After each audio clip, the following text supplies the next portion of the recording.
नमस्कार, आप देख रहे हैं न्यूज़ फॉर नेशन में आपके साथ अभिजीत सिंह। अपराध को नियंत्रण करने के लिए आज बिहार विधानसभा में नए विधेयक कानून लाए गए हैं। हमारे साथ बात करने के लिए महबूबा आलम जी हैं। कैसे देख रहे हैं कि नए विधेयक लाए गए हैं अपराध को नियंत्रण करने के लिए? अरे ये विधेयक जनता के हित में नहीं है।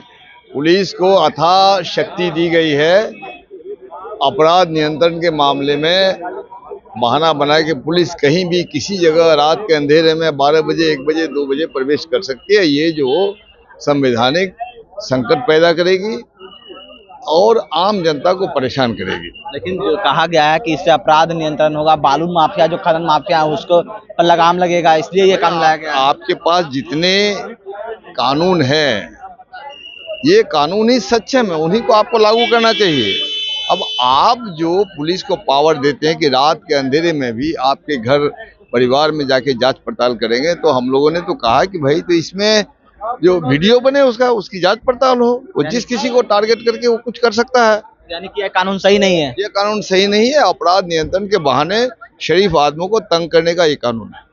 साफ तौर पर क्या कुछ कर रहे थे महबूबा आलम, आपने सुना। और वहीं बात करें तो महागठबंधन के तमाम जो विधायकों से हमने बात किया, आरजेडी और जो कहा जाए कि जो महागठबंधन के तमाम जो विधायक हैं उनसे बात करने पर क्या कुछ कर रहे हैं, उनकी बातों को भी सुनिए। बिल्स हैं वो तो अक्सरियत की बुनियाद पर पास कर लिए जाते हैं, क्योंकि सरकार है, नंबर उनके पक्ष में है, तो बिल पास कर लिया जाता है। देखना यह है कि उसके इम्प्लीमेंटेशन के प्रोसेस में कोई बेईमानी ना हो। अधिकांश समय में ये देखा जाता है जब इस तरह से हड़बड़ी में कोई बिल लाया जाता है तो उसके अंदर कुछ लेकुना छूट जाता है।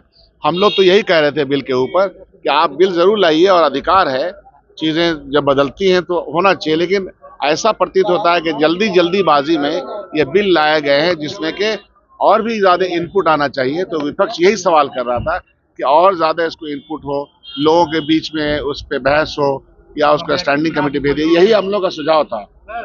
बिल के स्पीड से कोई प्रॉब्लम नहीं। शकील साहब, कल एक बैठक बुलाई थी शिक्षा विभाग ने, कई कुलपति राजभवन के निर्देश पर शामिल नहीं हुए, सभी का वेतन रोक दिया गया है, सभी को शोकॉज नोटिस कर दिया। शिक्षा विभाग ने कहा कि आपके खिलाफ FIR दर्ज क्यों नहीं की जाए।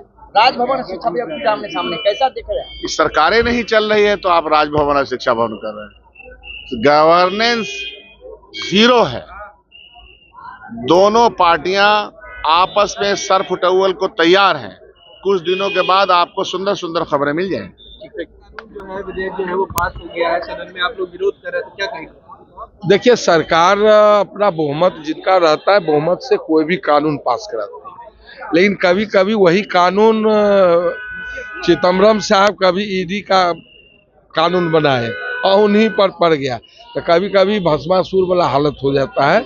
बनाए कानून उसका स्वागत है, इसके लिए नहीं है, लेकिन कभी कभी कानून भस्मासुर वाला भी हाल हो जाता है। कुलपतियों का वेतन रोक दिया गया है।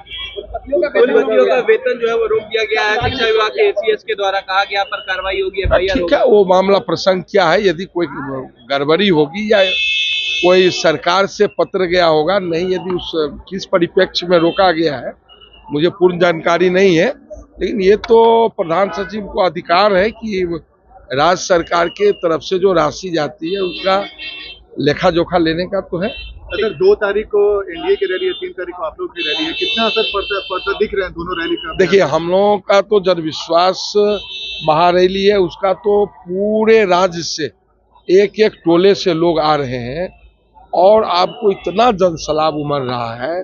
आप देखे होंगे कि तेजस्वी प्रसाद यादव जी जब बिहार के जन विश्वास यात्रा पर निकले थे तो एक जगह जहां 3 बजे का कार्यक्रम है 10 बजे रात में पहुंचते थे। तो इस तरह से पूरे जन सैलाब सड़क पर उमड़ पड़ा है। लगता है कि जन विश्वास यात्रा में और आज जन विश्वास महारैली जो होगा, जन सैलाब उमड़ पड़ेगा। 2 तारीख को NDA की रैली है। अब NDA की रैली और 3 तारीख की महारैला है, जन विश्वास यात्रा का है। आप देख लेंगे, दोनों में आप ही को देखने में अंतर पता चलेगा। ये अपार भीड़ होगा, NDA उसके सामने में कुछ भी नहीं है।